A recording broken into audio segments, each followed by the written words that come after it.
Karibu mpendwa mtazamaji wangu.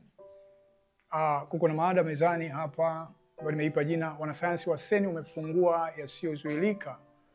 Ninapotaja seni inahusisha na mashini kubwa ambayo haijawahi kutengenezwa na mwanadamu, ambayo imetengenezwa pale kwenye maeneo ya Uswisi, mpakani mwa Uswisi na Ufaransa, na wanasayansi wanafanya, mabingwa wa sayansi wako pale wanafanya utafiti, wanataka kugundua asili ya vitu vyote. Wanasema wanatafuta kitu kinaitwa God particle, ni kama wanatafuta Mungu au asili ya kile ambacho kimeunda vitu vyote.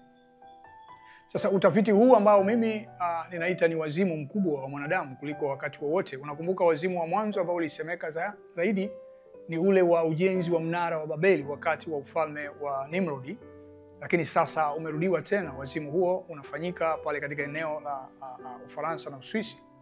Sasa kuna mambo ambayo kidogo yanakuwa yanaleta ukakasi pale. Ukiangalia, unapoingia katika mapokezi, unaona kuna sanamu la yule mungu wa Kihindi Shiva yuko pale, lakini wakiulizwa wanasema ni zawadi, lakini unaweza kuona ni mambo ambayo nafikiri wakati mwingine tunaweza kuyajadili. Lakini sasa hebu tuende mbele kidogo.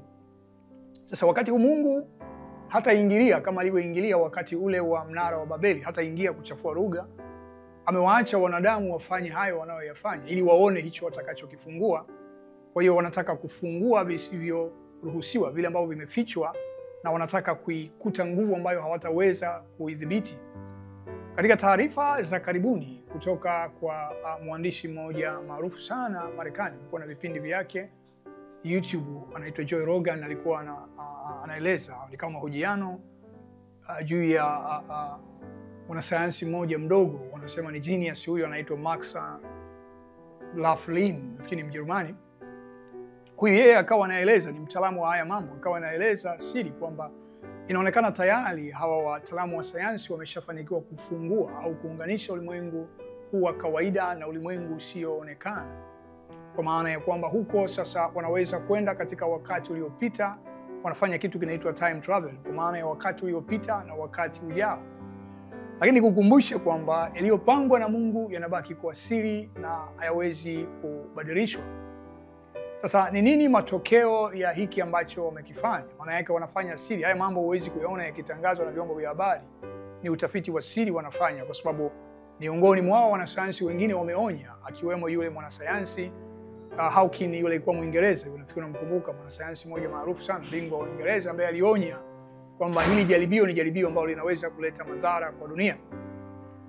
Sasa nini matokeo yake? Ni kwamba ni kuongezeka kwa maasi, kwa sababu tumefungua nguvu tusiyoweza kuimudu, lakini pia kuongezeka kwa vita, lakini magonjwa, lakini kuongezeka kwa teknolojia, ambayo teknolojia hiyo inaweza kwenda katika uharibifu wa mwanadamu. Sikiliza, Mungu alimkabidhi mwanadamu atawale dunia, lakini mwanadamu sasa naye anataka kukabidhi teknolojia itawale vitu vyote. Hapa sasa ndipo hatari. Hivi karibuni tumemsikia mwanasayansi na bilionea wa kwanza duniani katika historia, Elon Musk, akiwa amegundua hii teknolojia ya Neuralink, ambao anasema ameweza kuconnect kati ya hizi vifaa vyake au hizi chipu, ameweza kuconnect na neuron katika